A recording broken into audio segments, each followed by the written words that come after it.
Hello viewers, আসসালামু আলাইকুম। সবাই কেমন আছেন? আশা করি সবাই অনেক ভালো আছেন। তো আজকে আমার ভিডিও জুড়ে অনেক কিছু আছে, অনেক কাজ করি। তো যাদের দেখার ইন্টারেস্ট আছে তারা মনে করেন যে বসে থেকে আমার সাথে থাকুন। শুয়ে থেকে হোক, বসে থেকে হোক, দাঁড়ায় থেকে হোক, আপনারা আরামে এসে চিপস খান কিংবা চকলেট খান কিংবা স্মোক করেন, যার যেটা ভালো লাগে করতে করতে আমার ভিডিও দেখার চেষ্টা করেন। এক কথায় মজা পাবেন। আজকে পুরো ভিডিও জুড়ে অনেক আয়োজন। মনে করেন ঘাস খাওয়ানোর পরে কি করানো হয় না হয় সব কিছু জুড়ে মনে করেন ভিডিওটা করছি। তো দেখতে পাচ্ছেন এখন ঘাস কাটতেছি, আর ঘাস কাটা খুব সাবধানে ঘাস কাটবেন যাদের আমার মতন 2-1টা গরু আছে তারা। কারণ 2-1টা 3-4টা গরুর জন্য তো আর ওই ঘাস কাটার মেশিন আনার প্রয়োজন নাই, নিজের হাতটাকেই মেশিন বানাতে হবে, আর কাঁচিটাকে মনে করেন মেশিনের জীবন বানাতে হবে এই আর কি। তো নিজে হাতে যখন কাটতে যাবেন তখন ওই আমার মতন ভুল করলে আমার মতন হাত একটু কাটাও যেতে পারে। আমি কিছুদিন আগে আমার হাত মনে করেন যে ফ্যাঁস দিয়েছিলাম, ওই মুরগি জব করলে যে রকম রক্ত বের হয় ওই রকম রক্ত আমার হাত দিয়ে বের হয়েছে। আমি চাপা মারা বললাম না যে গরু জব করলে যে রকম রক্ত বাড়ায় ওই রকম বাড়াচ্ছে, কারণ এটা হলো চাপা। আমি চাপাটা মারলাম না, আমি যেটা সত্যি সেটাই বললাম। তো আমি এটা হলো কি, এটা 3 নাম্বার ঘাস খাওয়াচ্ছি, মানে প্রথমে 2বার খাওয়ানো হয়েছে, মানে বাংলা কথায় দুপুর থেকে শুরু হয় ঘাস খাওয়ানো। 6-8টি ঘাস খাওয়াই আমি আমার 2 গরু।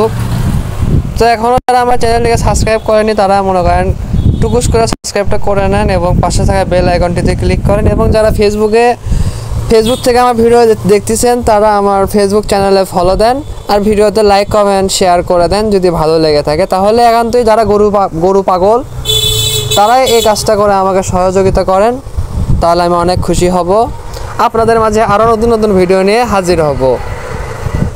তো ঘাস কাটতে আসলে সময় লাগে ভাই, দেখতেছেন নি কত, মানে আমি খুব সাবধানের সাথে ঘাস কাটতেছি, কারণ ওই হুদায় তারা ঘুরে ঘুরে ঘাস কাটতে যায় মনে করেন হাত আমি বলি দিব। আর শখ নেই ভাই, একদিনে আমার শখ মিটে গেছে, কারণ আমার রক্ত দেখে আমার মনে করেন যে মাথা ঘুরে, আমার রক্ত আমার সহ্য হয় না। রক্ত হলো আমার জানের দুশ্মন। আর হ্যাঁ, অনেকে বলে না যে ঘাস হলেই হয়, আমি আমার গরুকে শুধু ঘাস খাওয়াই, আসলে তারা চাপাবাজ। কেন বললাম এই কথাটা? সারাদিন যদি একটা গরুকে ঘাস খাওয়ানো হয় না, গরু শিওর পাতলা পায়খানা হবে, পেট খারাপ হবে। এই জন্য নিয়ম করে ঘাস খাওয়াতে হবে, নিয়ম করে দানা খাওয়াতে হবে। ঘাসের উপকার আছে মানলাম, কিন্তু অতিরিক্ত খাওয়ালে অপকার আছে, উপকার না অপকার। একটা মানুষ যদি সারা দিন যদি খালি কি দেবো যায়, ধরে নেন মাথার মধ্যে আসছে না, যাই হোক অনেক অখাদ্যই আছে যদি বেশি পরিমাণে খাওয়া, দুধই বোঝায়। একটা মানুষ যদি হাফ কেজির জায়গায় যদি 3 কেজি দুধ যদি একসাথে খায়, 3 কেজি মানুষ, সেই মানুষটা কিন্তু যদি বডি ওয়েট একটু কম হয়, সে যদি হাফ কেজিও খায় না ওর পেট খারাপ হয়ে যাবে। তো সে মানে একটা তরতাজা মানুষ যদি 3 কেজি দুধ পান করে ওর কিন্তু শিওর পেট খারাপ হবে। এরকম আপনার গরুর বডি ওয়েট অনুযায়ী আপনি যদি পরিমাণ মতো ঘাস না দিয়ে যদি আপনি যদি সকাল থেকে শুরু করে রাত পর্যন্ত যদি খালি ঘাসই দিয়ে থাকেন, ওই গরুর নির্ঘাত এমন পাতলা পায়খানা হবে যে মনে করেন যে আপনার গোয়াল একদম মাইখা ভূত হয়ে যাবে, প্লাস দুর্গন্ধ হয়ে যাবে, মানে এক কথায় মাথা নষ্ট করা অবস্থা হয়ে যাবে। রাস্তায় ডাক্তার দেখতে হবে, ডাক্তারকে টাকা দিতে হবে। এই জন্য ভাই সাবধান, অহেতুক বোকামি করবেন না। আপনার ঘাসের আবাদ আছে, আপনি নিয়মিত ঘাস খাওয়ান, নিয়ম করে খাওয়ান। দুপুর থেকে বিকাল পর্যন্ত ঘাস খাওয়াবেন, সকালে অবশ্যই দানাদারটা দিবেন, কিংবা মানে সারাদিনে একবার হলেও দানাদার খাওয়াতে হবে, এবং দানাদারটা যেন খুব ভালো হয়। আলতু ফালতু মনে করেন শুধু চিটা গুঁড়া দিলেন, চিটা গুঁড়ার পানি দিয়ে মনে করেন ভাত দিলেন, তাহলে কিন্তু ওই গরুর কিন্তু কোনো কিছুই হবে না। ওই গরুটা মনে করেন যে পেটটাই খেলে মোটা হবে, আর কিচ্ছু হবে না। ওই মানে ওই গরুর কোনো মূল্য নাই। আর নতুন উদ্যোক্তাদের উদ্দেশ্যে একটাই কথা, ভাই বা বোন, আপনারা গরু কেনার সময় দয়া করে কোনো সিনিয়র যারা গরু চেনে জানে তাদেরকে নিয়ে যাবেন, তাহলে আশা করি ঠকবেন না। আবার এমন কাউকে যেন নিয়ে যান না যারা দেখে আপনার অন্তর থেকে মনে হয় সে আপনার দিকে জ্বলে, তাহলে আপনি ঠকবেন। ওই যে একটা কথা কি, আপনার বাসা হলো ধরে নেন ঢাকা কিংবা বগুড়া ধরে নেন একটা এলাকা থেকে, এলাকার নাম হলো কলোনি। তা আপনি এখন কি করবেন, বগুড়া থেকে 7 মাথা কত দূর এটা হিসাব করবেন। আপনার বাসা বগুড়া কলোনিতে, কলোনির আপনার বাসার পাশের বাড়িতে একজন গরু পালে, তার থেকে যদি আপনি আইডিয়া নিতে চান, মানে বুদ্ধি নিতে চান, বা তাকে সাথে নিয়ে যদি আপনি হাটে যেতে চান, সব কিছু কিন্তু আপনারই কিন্তু শেষ তো যাবে। কখনোই আপনি ভালো গরু পাবেন না, এটা জিনিস মাথায় রাখবেন। কারণ আপনার পাশের বাড়ির লোক আপনার কখনো ভালো যাবে না। সে কখনো চাইবে না যে আপনার ব্যবসা উন্নতি হোক। সে আপনার মুখে ততই বলুক, অন্তর থেকে সে আপনার ক্ষতিটা চাইবে। এই জন্য আপনার বাসা থেকে 10 গজ দূরে যদি কারো বাড়ি থাকে গরু পালকের, তার সাথে যদি আপনার পরিচয় নাও থাকে, আপনি যাবেন, যে তার সাথে পরিচয় হবেন, এমনি সালাম কালাম দিবেন, ভালো আছেন, মানে কথাবার্তা বললে মানুষরা, বুঝছেন, মানুষরা আসলে ফ্রেন্ডলি হয়। কোনো মানুষই চায় না যে মানে একা থাকতে। প্রত্যেকটা মানুষের মনই ভালো। যাবেন, কথা বলবেন, দেখবেন আপনার সাথে তার ভালো সম্পর্ক হয়ে যাবে। তারপরে আপনি তাকে নিয়ে হাটে যাবেন, তাকে সর্বোচ্চ আপনি মিষ্টি খাওয়ার টাকা দিলেন কিংবা কিছু খাওয়ালেন খুশি হয়ে, বা 1 কেজি গরুর মাংস কিনে দিয়ে বললেন যেটা আপনারা রান্না করে খায়েন, কিংবা দাওয়াত দিয়ে খাওয়ালেন তার পরিবারকে। এমনটা করলে কোনো সমস্যা নাই। তো নিয়ে গেলে কি হবে, সে তো অবশ্যই বুঝদার ব্যক্তি, সে আপনাকে অবশ্যই ভালো গরু নিয়ে দেবে, আপনি ঠকবেন না। আর নতুন তারা কিন্তু অনেকভাবে ঠকে। আজকে এক বোনের সাথে কথা বললাম, বোনের বাসা ঢাকা। তো উনিও মনে করেন আমার মতো নতুন একজন উদ্যোক্তা ছিলেন। তো তার নামটা প্রকাশ না করি, সে মনে করেন যে বাসা থেকে মনে করেন প্রত্যেকটা দিন দুধ ক্রয় করে আনতো, ওই বাসারই মনে করেন যে কোনো একটা গরুর বাছুরকে ক্রয় করে নিয়ে আসে, ঠিক আছে। কিন্তু দুর্ভাগ্যবশত সে তো ছিল নতুন একজন পালক, তো তাকে মনে করেন যে একটা খারাপ বাছুর ধরে দেওয়া হয়। বাছুরের শরীরে মনে করেন রোগ বালাই ছিল, সেটা আসলে সে মনে করেন ওই মহিলাটা মানে বোঝেনি, ওই আপুটা আসলে বোঝেনি। তো এই জন্যই বলতেছি যে ওই আপুটা যদি মনে করেন কাউকে যদি সাথে নিয়ে গেল তাহলে মনে করেন ঠকতো না। সো ভিউয়ার্স, দেখতে পাচ্ছেন এখানে আমার কিছু কবুতর হাইটা বেড়াচ্ছে। আমি এগুলোকে মনে করেন যে ছাইরা দিয়ে পালন করি। এদের কিন্তু জন্ম কিন্তু আমার বাসায় কিন্তু সব কটার না, তবে বেশ কিছু কবুতর আমার বাসায় হয়েছে, আর বাদ বাকিগুলো আমি বাইরে থেকে কিনে নিয়ে আসছিলাম। তো আল্লাহর রহমতে তারা বাসা চিনে গেছে। মাঝে মাঝে আমি ওড়াইও, 5-10 মিনিট করে ওড়েও। তো এরা আমার আর একটা মনে করেন যে মানসিক শান্তির জায়গা, এখানে আমি মনে করেন শান্তি পাই। আর যে পেঁপে গাছটা দেখতে পাচ্ছেন, এই পেঁপে গাছটা মনে করেন আমার কালো গরু খায়া ফেলাছিল। খায়া ফেলাছে ভালো কথা, তা আল্লাহ যদি দেয় ও খাইছে। তারপরও মনে করেন যে খাওয়া গাছ মনে করেন আবার একটু খুশি কথা ছিল, সেখান থেকে আবার এই পেঁপে গাছটা এত বড় হয়েছে। আর আমার বিশ্বাস এই গাছে অতিরিক্ত অনেক পেঁপে ধরবে, মানে যে একবার দেওয়া শুরু করে না সে দিতেই থাকে। তো আমার বিশ্বাস এই পেঁপে গাছ দেওয়া শুরু করবে, কারণ যেহেতু মারা যায়নি, মৃত গাছ যেহেতু জীবিত হয়ে গেছে, সেহেতু আর মানে আর উন্নতি হবে। একটা কালো কালারের বাচ্চা দেখতে পাচ্ছেন আপনারা, খেয়াল করেন, কালো একটা বাচ্চা ঘুরে বেড়াচ্ছে। এটা কিন্তু আমার বাড়ির বাচ্চা। আমি মনে করেন যে কিছুদিন আগে ছাড়ছি, গাছের তলে চলে গেল হাঁটতে হাঁটতে। তো আপনারা যারা কবুতর পালেন তাদের উদ্দেশ্যে একটা কথা, কবুতর পালার সহজ একটা বুদ্ধি, মোটা চাল কিনতে পাওয়া যায় যেটা 30 টাকা কেজি। এই চালটা আপনারা কিনে নিয়ে আসে আপনাদের কবুতরকে খাওয়াবেন। আবার নিজেরা যে ভাতটা খান, অবশিষ্ট যে ভাতটুকু নষ্ট হয়, এই ভাতটুকু কবুতরদের খাওয়ানোর অভ্যাস করাবেন। আর মাঝে মাঝে স্বাদ পরিবর্তন করানোর জন্য কি করবেন, একটু মিক্সার নিয়ে এসে খাওয়াবেন, সেটা সপ্তাহে 1 দিন। আবার মাঝে মাঝে একটু ধান কিনে নিয়ে এসে খাওয়ালেন অল্প। এইভাবে মনে করেন ওদের যদি খাবারের শিডিউলটা যদি এক সময় একরা দিতে থাকেন, তাহলে মনে করেন যে আপনাদের কবুতরের খাবার খরচটা কমে আসবে, এবং ফিউচারে যখন আপনারা কবুতর বিক্রি করবেন তখন লস কম হবে। এখন কিন্তু এক জোড়া বাচ্চা কবুতর, সেটা এখন গিরিবাজ হোক, বাংলা হোক, আর যেটাই হোক, মানে বাচ্চা বুঝতেছেন, মানে খোপের মধ্যে বাচ্চা, মানে গায়ের লোমও ঠিক মতো গজায়নি, এই বাচ্চাগুলো 250 টাকা জোড়া। স্বাস্থ্য একটু ভালো হলে 300 টাকা জোড়া। তাহলে আপনারা যদি এই চাল আর এই ভাত খাওয়ায় যদি 3-4 জোড়া বাচ্চা যদি করতে পারেন, 3-4 কেজি চাউল দিয়ে বা 5 কেজি চাউল দিয়ে যদি 4 জোড়া বাচ্চা যদি আপনারা বড় করতে পারেন, সেই বড় না মোটামুটি একটা সাইজে আনতে পারেন, আপনাদের কিন্তু লাভ হবে প্রায় 1000 থেকে 1200 টাকায় লাভ হবে। কারণ বাসার বাচ্চা বুড়েনিগুলো আপনার কাছে থেকে গেল, খাবার খরচটা মাইনাস করেও মোটামুটি একটা লাভ থাকবে আপনাদের। এটা আমি কবুতরের লাভ দেখালাম, তবে খাবারের শিডিউলটা আমি যেভাবে বললাম এভাবে করতে হবে। আর আপনি যদি ভাবেন যে 50 টাকা কেজির মিক্সচার খাওয়াবেন, তাহলে খাওয়ান। লাভ খুঁজে পাবেন না বড় ভাই, লাভ খুঁজে পাবেন না। এমন লস খাবেন চালাই না উঠে যাবে। আর পরে আমার মতনই ড্রাইভার দেওয়া লাগবে যে আসলে আমি কবুতর শখ করে পালি, কবুতর আমি লাভের জন্য পালি না। মানে আমি ড্রাইভারটা দিচ্ছিলাম আর কি, দিতে দিতে মনে করেন যখন দেখলাম যে দেয়ালে আমার পিঠ ঠাকা ঠাকা ভাব, তখন আমি এদের মনে করেন যে রাজকীয় স্টাইলে পালা বাদ দিছি। আমি যেমন গরিব অসহায়, আমার কবুতরও এরকম গরিব অসহায়ের মতনই চলুক। কারণ ফকিরনির বাচ্চা হয়ে যদি আমি 4 চাকার ঘরের স্বপ্ন দেখি, বা যদি 4 চাকায় বসে যদি বলে এটা আমার গাড়ি, তাহলে কিন্তু হবে না, আমাকে লাঠি দিয়ে কিন্তু নামায় দেওয়া হবে সেই গাড়ি থেকে। তো এইরকম আমি ফকিরনি, আমার কবুতর আমার বাসায় আছে, আমার কবুতরও ফকিরনি বা ফকির যেটাই বলেন। তো হে কবুতর যদি আমি 50 টাকা কেজির মিক্সচার যদি আমি খাওয়াই, তাহলে তো আমি নিজে ভাত পাবো না।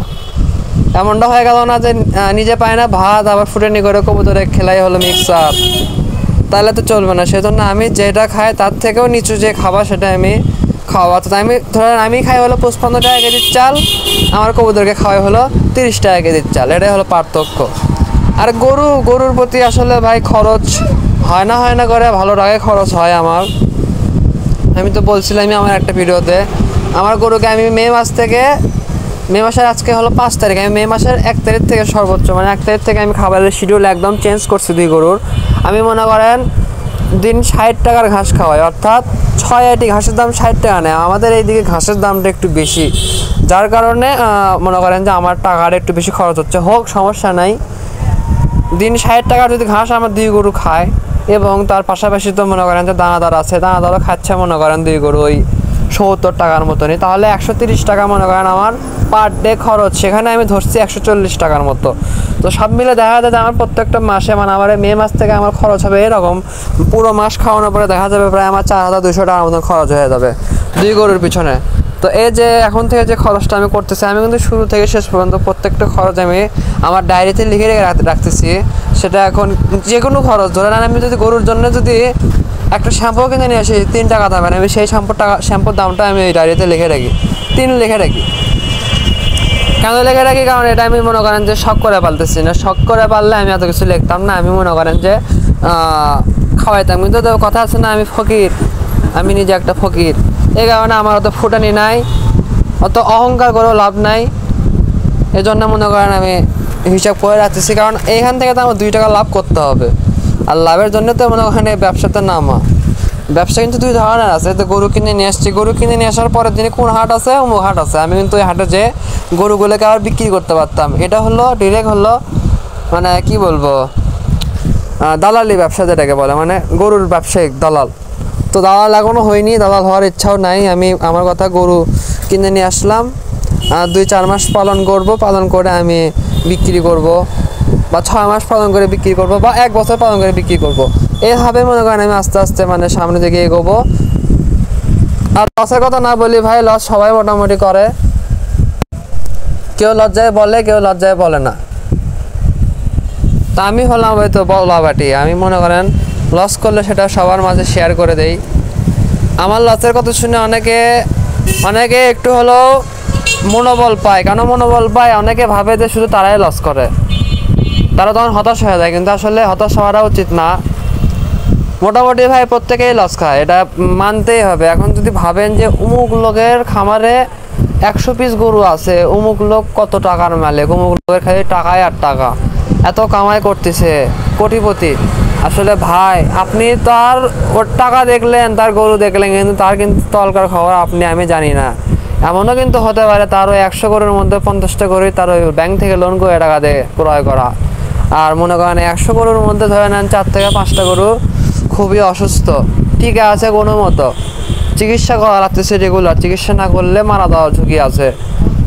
ডাক্তারের খরচ, চাকরের খরচ, গরুর খাওয়ার খরচ, সব কিছু মিলায় না ভাই তারাও সুখে নাই, তাদেরও মনে করেন খুব অশান্তি, কেউই সুখী না। আমরা প্রত্যেকেই মনে করেন দুঃখী। এই দুঃখের মাঝেও আমাদের এখন সুখী থাকার অভিনয় করতে হয়, কারণ দুনিয়াবি চাহিদা, যেটা দুনিয়াবি চাহিদা না, এই পৃথিবীতে কোনো মানুষই সুখী না।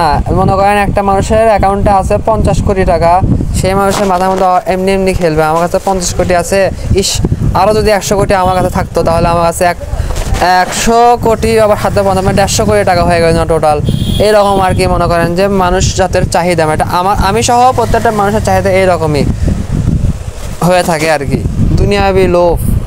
তো এই জন্য ভাই আমরা অহংকার করব না, আমরা বেশি স্বপ্ন দেখব না। স্বপ্ন দেখলেও সেটা মনে করেন যে লিমিটের মধ্যে থাকার চেষ্টা করব।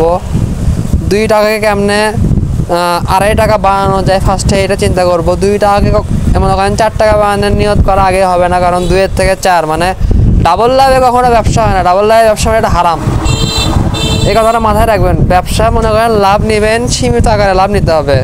আপনি কিনলেন 2 টাকা দিয়ে একটা চিপস কিনে, যদি সেটা যদি 4 টাকা দিয়ে বিক্রি করেন তাহলে একটা সমস্যা।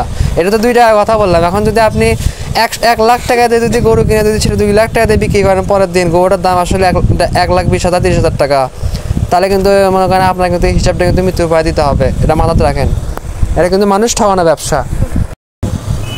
আর সুপ্রিয় দর্শক শ্রোতা, মানে আপনাদের তো একটাই কথা, কেউ হতাশ হবেন না। যারা নতুন উদ্যোক্তা, নতুন পুরান পাপীদের তো কোনো সমস্যা নেই ভাই। পুরান পাপীদের তো মনে করেন যে লাইন কাটছে না হয়ে গেছে, তারা এখন নতুনদের ঠকায় আরও টাকা ইনকাম করতেছে।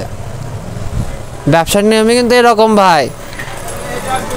পুরান পাপী মানে পুরান ব্যবসায়িকেরা করে কি, নতুন যেগুলো ব্যবসায়িক তাদের কাছে ভুজুম ভাজুম বুঝিয়ে তাদের কাছে তাদের খারাপ মালগুলো দিয়ে দেয়।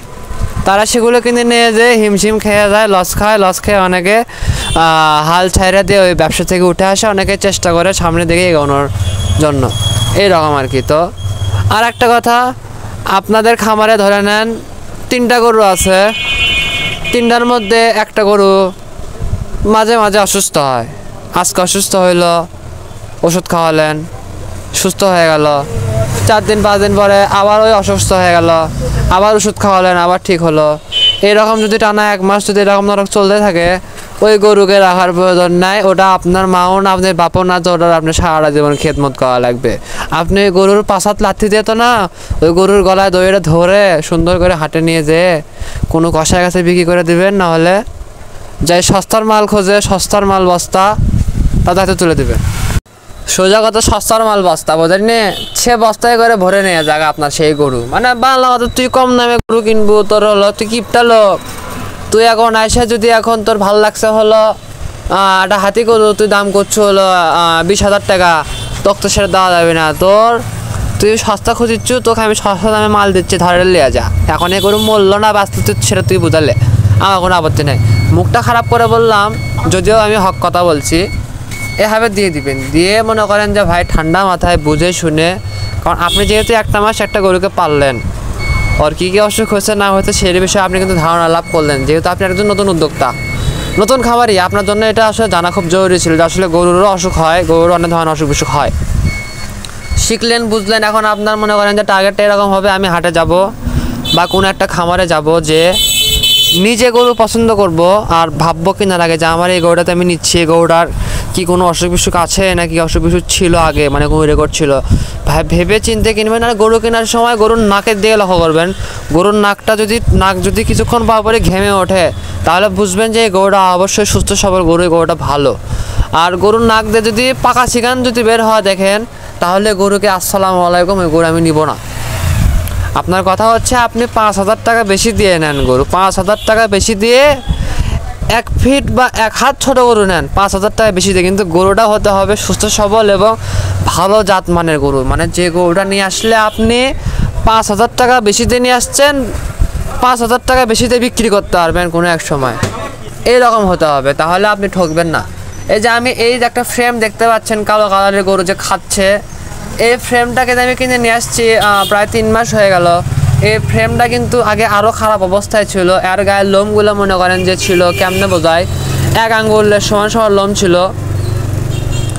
তো এই মনে করেন যে ক্রিমি ওষুধ খাওয়াইলাম, লিভার টনিক খাওয়াইলাম, 5 লিটারের মনে করেন যে ভিটামিন খাওয়াইলাম। এর সাথে কিন্তু আরও 2টা গরু ছিল, তাদেরকেও সেম ট্রিটমেন্টই দিছি। তো এই 3 গরুর মধ্যে কিন্তু 2টা গরু আমি আউট করে দিয়ে একটা গরুকে রাখছি বাসায়, কারণ এই একটা গরু আমার এই ছোট্ট একটা খামারে থাকার যোগ্যতা লাভ করছে। কারণ এই গরুর যে ফ্রেম দেখতে পাচ্ছেন না, এটা দেখা তো এটা দেখা মনে করেন ফার্স্টে ভাবছিলাম এই গরুটা মারা যাবে, কিংবা এই গরুটা অসুস্থ গরু, কিন্তু আসলে ভাই ফ্রেম ঠিক আছে, গরুর শরীরও ঠিক ছিল। গরুটা ছোটোবেলায় মনে করেন মায়ের দুধ পায়নি, যার কারণে গরুটা শুকায় গেছিলো। তো গরু বিভিন্ন কারণে শুকে যায়।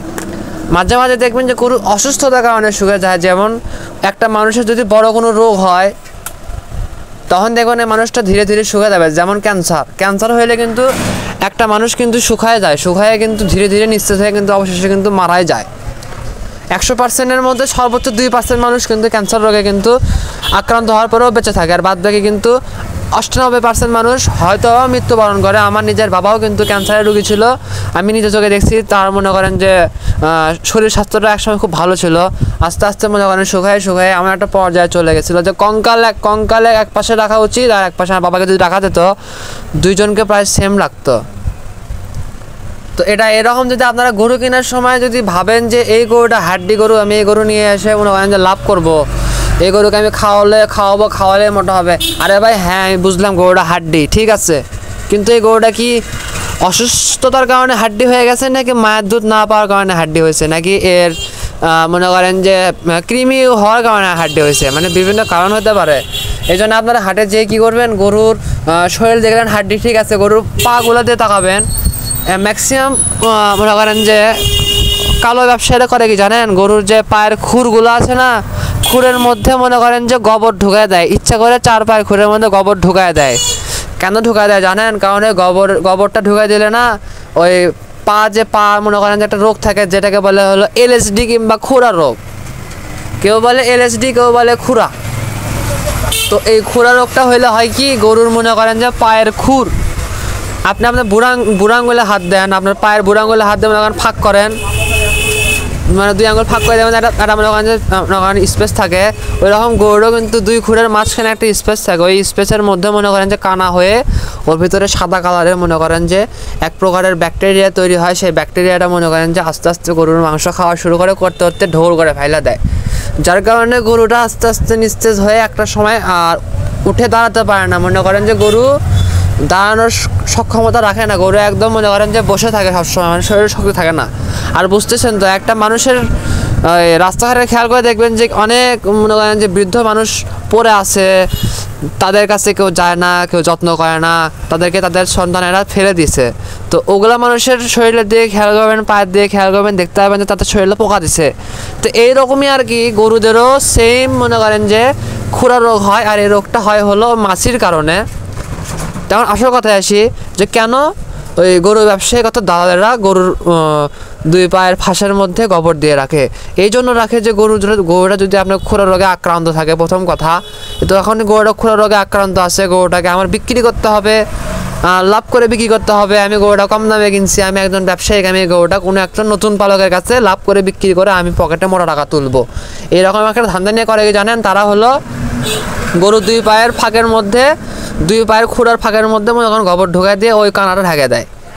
তাতে করে কি হয়, নতুন উদ্যোক্তা যারা, তাদের চোখে পড়ে না যে গরুর পায়ের মধ্যে গোবর স্বাভাবিক বিষয়, এটা অস্বাভাবিক কিছুই না। তো গরু যেহেতু চিকন যেমন গরু, আমি এটাকে নিয়ে আসি আমি এটাকে পালন করে লাভবান হবো। তো মনে করেন গরুটা কিনে নিয়ে আসলো, আলহামদুলিল্লাহ গরু পালক অনেক খুশি, নতুন উদ্যোক্তা বলে কথা, আমি একটা গরু কিনে নিয়ে আসছি, চিকন যেমন গরু, এটাকে আমি খাওয়াই দাওয়াই মোটা বানাবো, এরকম একটা চিন্তাধারা আসে গেল।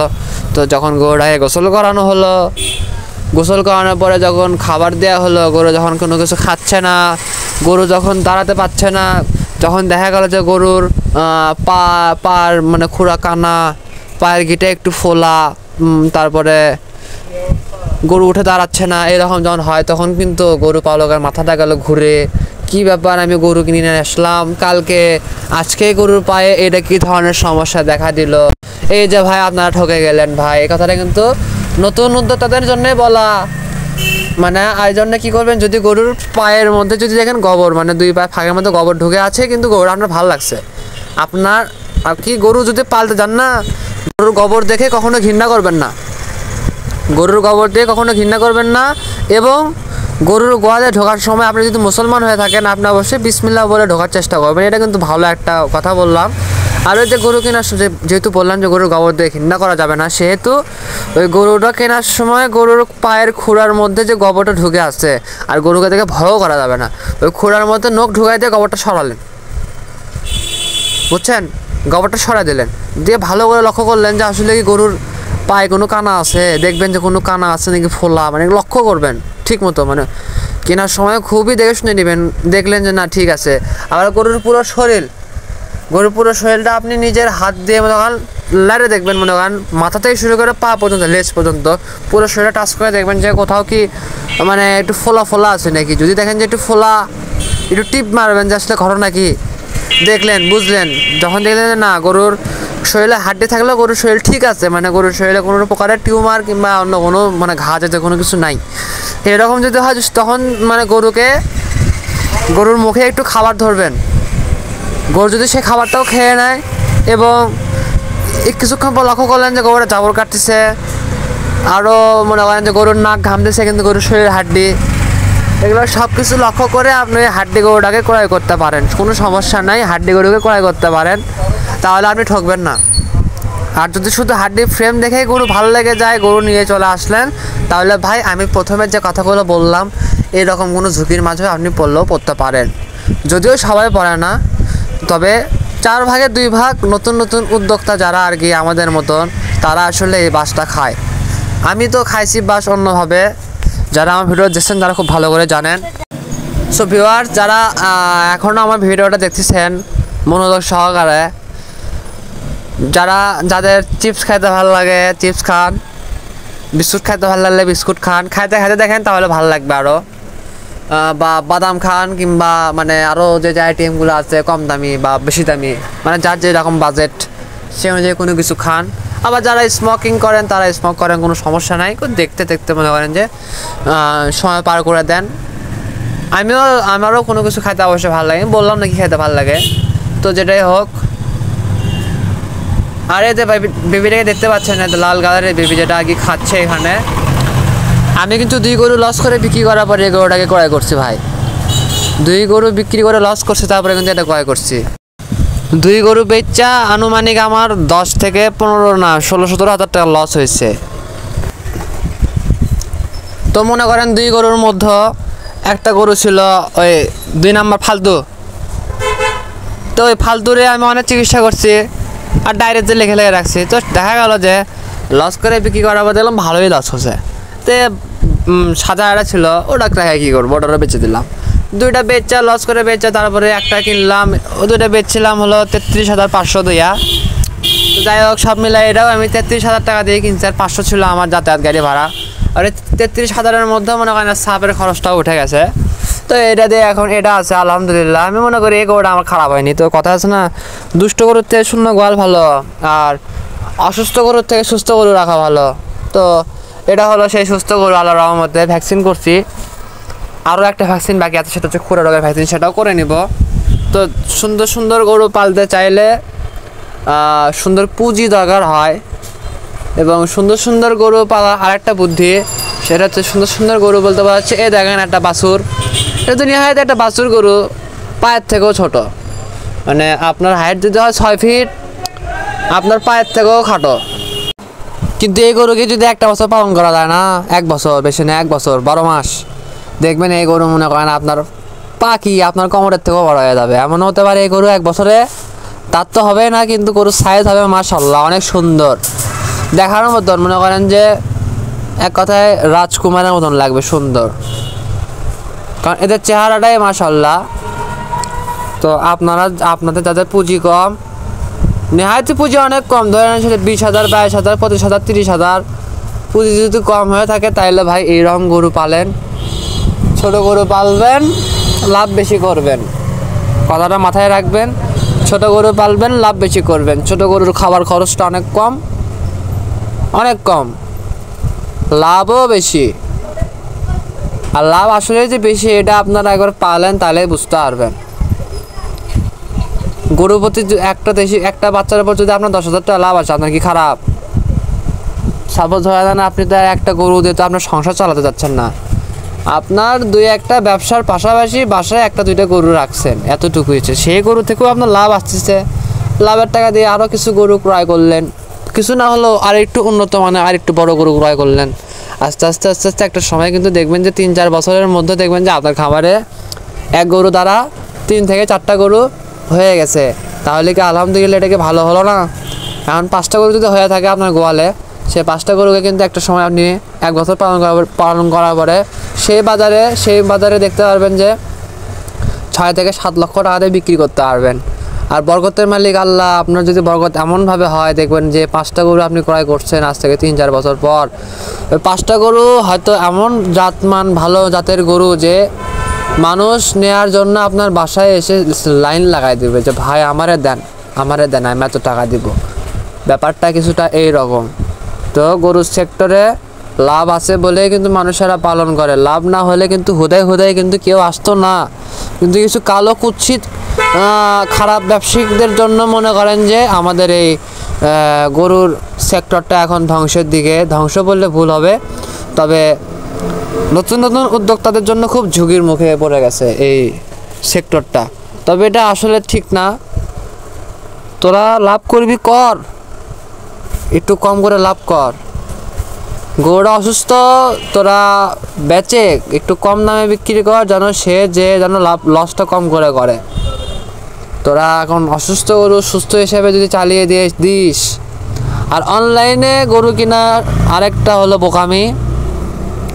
অনলাইনে গরু পছন্দ করেন, ঠিক আছে, পছন্দ করে আপনারা গাড়ি ভাড়া দিয়ে আসেন, এসে দেখে তারপর নিয়ে যান, এটা ঠিক আছে। কিন্তু আপনি অনলাইনে দেখলেন, ভালো লাগলো, অনলাইনে দেখে আবার গরুটা ক্রয় করলেন না দেখে, কিন্তু জাস্ট অনলাইনে দেখছেন, জাস্ট ছবিতে দেখছেন, তাহলে আপনার ঠকার চান্স আছে। আপনি একটা জিনিসের কাছে থেকে দেখার যে ফিল, সেটা কিন্তু আপনার ওই অনলাইনে দূর থেকে দেখে কিন্তু সেই ফিলটা পাবেন না। এখন আপনাদের যার যেরকম রুচি, এই যে প্রবাসী ভাইয়েরা করে কি, অনলাইনে গরু পছন্দ করে অনলাইনে টাকা দিয়ে গরু কিনে। ম্যাক্সিমাম প্রবাসী ভাইয়েরা কিন্তু প্রতারণার শিকারও হয়। তারা আসলে কল্পনা করে যে আমি বিদেশ থাকি, আমি প্রবাসে থাকি, আমি এখানে টাকা ইনকাম করে দেশে কিছু গরু ক্রয় করি, গরুর খামার তৈরি করি, আমি এখান থেকে টাকা পাঠাই, তারা ওখানে গরু কিনে নিয়ে এসে আমার বাসায় দিক, কর্মী কিংবা বাড়ির মানুষেরা সেই গরুগুলোকে পালন করুক, আমার তাহলে টাকা 2 দিক থেকে ইনকাম হবে। আমি বিদেশেও ইনকাম করতেছি, পাশাপাশি বাসাতেও ইনকাম হচ্ছে। ভাই এটা হলো হাই রিস্ক। আপনি একটা কাজ করতে পারেন, যদিও করবেন না আমি জানি, কারণ কি নিজের বুদ্ধিতে মানুষ ধনীও হয় গরিবও হয়। তো আপনার কাছে আপনার বুদ্ধির দাম আছে, আপনার জেদেরও দাম আছে। আমার নিজেরও বিঘের উঠলে আমাকে কেউ থামাতে পারে না, যার কারণে আমার চ্যানেল নামে দিচ্ছি হলো বিঘের আগ্রহ। আমি কিন্তু ভাই বিঘের করে আমি গরুর সেক্টরে আসা। তো আপনাদেরও এরকম বিঘের উঠে গেলে করার কিছু নাই, আমার কথা কোনো দাম থাকবে না। আমি যেটা বলতে যাচ্ছি সেটা শোনেন। আপনি বিদেশ থাকেন ভালো কথা, বিদেশে 4-5-6 বছর থাকেন, থেকে একবারে দেশে ফেরেন। একবারে দেশে ফিরে প্রথমে একটা মোটর সাইকেল কেনেন কম দামে, কিনে ওই মোটর সাইকেলটা দিয়ে আপনি ঘুরে আপনার পুরো শহরের সব খামারে যাবেন, যে তাদের সাথে এমনি গল্প করবেন, ভাই গরুতে কেমন লাভ, কি খাওয়ান, কত খরচ হয় মাসে, কীরকম লাভ হয়, কত কেজি দুধ হয়, দুধ কত করে সেল দেন, দুধ দিয়ে কী বানান, সেগুলো কীভাবে সেল করেন, আর অনেক কিছু আছে, সেগুলো শুনলেন। শুধু একজনের থেকে না, বিভিন্ন মানুষের থেকে শুনবেন। একদম তার মানে এই না যে শুধু বড় খামারিগুলো শুনলেন, না। আপনি তো আর শুরুতে তো 100 গরু পালন করবেন না, আপনি শুরুতে পালবেন 10টা থেকে 15টা গরু। তাহলে আপনার করতে হবে কি, আপনি আপনার এলাকার বাহিরের যারা প্রান্তিক খামারি, যাদের খামারে গরু আছে 5টা থেকে 6টা, তাদের বাসায় গেলেন, হিসাবটা শুনলেন, তারা আসলে এই গরুকে কীভাবে লালন পালন করে, কী খাওয়াচ্ছে, কয় মাস পর কী ইমুনেশন করতে হয়, কখন কোন ভ্যাকসিন করা প্রয়োজন, এখন গরুর দাম কেমন চলছে, আপনার এই গরু কত টাকা দিয়ে বিক্রি করলেন, হ্যান সব কিছু বিষয়ে আগে ধারণা নেবেন। ধারণা নেওয়ার পরে তারপরে ভাবে চিন্তা মনে করেন যে গরুর জাতগুলো যখন চেনা শিখবেন, যখন চিনবেন, জাত চেনার পরে আপনি গরুর সেক্টরে আসেন, তাহলে আপনি ঠকবেন না। আপনি জাত চেনেন না, কিছুই জানেন না, শুধু ইউটিউবে ভিডিও দেখছেন যে এটা সাহিওয়াল, এটা ব্রাহ্মা, এটা গির, এটা নেপালি গির, হ্যান ত্যান ইত্যাদি, এরকম যদি মনোভাব যদি আপনার মাঝে চলে আসে, আপনাকে মনে করেন যে দেখবেন যে হাটে যে আপনি প্রতারণার শিকার হবেন। তো ভাই যেটা প্রথমে বললাম সেভাবে কাজ করেন। যদিও আপনার আপনাদের বিঘের উঠে গেছে বর্তমানে প্রচুর বিঘার। কেন কথাটা বললাম, এখন বিঘার উঠছে ভাই, এখন তো কিনবেনি। আপনি সৌদিতে থাকেন, আপনি সৌদি থেকে টাকা দিবেন, কষ্টের টাকাগুলো পাঠালেন, সেই টাকা দিয়ে গরু কিনবে, গরু কিনে খামারে তুলবে, আপনাকে ভিডিও কলে দেখাবে যে ওগো গরু তো নিয়ে দিলা, গরুগুলো আলহামদুলিল্লাহ অনেক সুন্দর হয়েছে। তারাই আবার আপনার বউয়ের কথা বলতেছি, সে আবার মনে করেন যে 4-5 মাস পরে বলবে, ওগো গরুর কী যে হয়েছে, গরু না হাঁপাইতে হাঁপাইতে গরুর মারা যাচ্ছে। তখন আপনি সৌদি থেকে হাতে হারকিন আর পিছনে বাঁশ দিয়ে বলবেন, আমি আসলে ভুলই করছিলাম, ওই জন্য ভাইয়ের ভিডিও দেখলাম, বুঝলাম, কিন্তু আমি ভুল করলাম। এই জন্য আপনাদের কাছে রিকোয়েস্ট, 10 জন লাভ করছে, 10 জনের লাভ দেখে আপনি এই সেক্টরে আসলেন প্রবাস জীবনে, আপনি ভুল করেন না। 90 জন লস করছে প্রবাসে থেকে দেশে ব্যবসা করে, প্রবাসে সে থাকে আবার দেশে তার একটা ব্যবসাও আছে। এই জন্য কথাটা বলতেছি ভাই, সাবধানে কাজ করেন, অর্থের কিন্তু অনেক দাম। আর যারা এখন আমার বিগারি অ্যাগ্রো ফার্মে সাবস্ক্রাইব করেননি তারা সাবস্ক্রাইব করেন এবং পাশে থাকা বেল আইকনটিতে ক্লিক করে দেন, কারণ আমি মাঝে মাঝে কিছু গুরুত্বপূর্ণ কথা শেয়ার করি। আর মাঝে মাঝে আমি ভাই যখন কোনো কথা খুঁজে না পাই তখন আবল তাবল কিছু কথাও বলি, এখন মুডের উপরে, কারণ আমার নতুন চ্যানেল, আমার গরু পালার বয়সও যা, তার থেকে ধরে নেন 2 মাস বাদ দেন, সেটা হলো আমার এই চ্যানেলের বয়স, অর্থাৎ এই চ্যানেলের বয়স প্রায় 1 মাসের মতন হয়ে গেল।